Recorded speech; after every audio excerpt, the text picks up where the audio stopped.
Alam mo, Ivy, sa ngayon na yung issue ng fish kill ay sariwa pa rin sa mga Pangasinenses. Ayan. Pero thank God, kasi tapos na ang fish kill sa Western Pangasinan. Oo. Actually, sa lungsod ng Dagupan, I think last week nagsagawa sila ng budol fight para lamang ipakita sa mga Kapuso natin. Yes, that's true, na ligtas kainin yung bangus. Dito rin sa Western Pangasinan, balik na po sa normal ang kalakaran ng mga bangus. Sa katunayan, pinatunayan nila yan kahapon.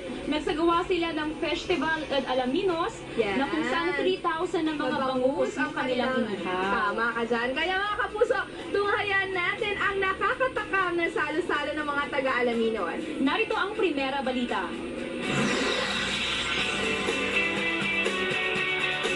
Ngayong kauna-unahang Festival de Alaminos nila ay maipakita sa publiko na ligtas kainin ng mga bangus ng lungsod. Dinaluhan ito ng mga turista, NGO at mga empleyado ng city government. Ayon kay Alaminos City Mayor Hernani Braganza, silang mga opisyalis ang dapat nangunguna sa pagkain ng bangus upang maging kampante ang mga tao. At hindi pa kami nagkakaroon ng fish kill dito po sa aming lugar. Ganun din, wala rin.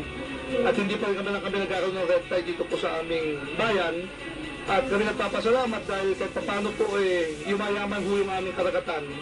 Dahil napapigil po namin ang mga illegal na gawain doon. Umabot sa halos 3,000 mga bangus ang sabay-sabay inihaw at matapos ang ilang minuto, nilantakan na ng mga Alaminians ang bangus Alaminos. Ito yung tinatawag na promotion kasi dito sa Alaminos, wala talagang yung tinatawag nila na fish kill o yung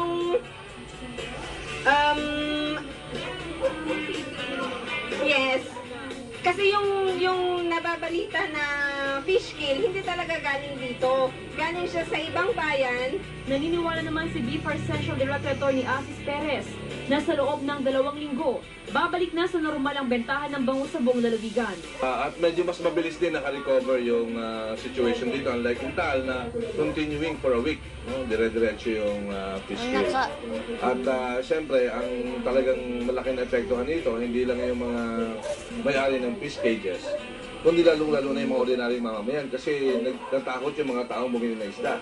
Pinag-aaralan naman ng pamahalang panlungsod ang posibilidad na taon-taon nang ipagdiriwang ang Festival at Alaminos. Para sa Primera Balita, Jasmine Gabriel. That portion was brought to you by Lorma Collagen.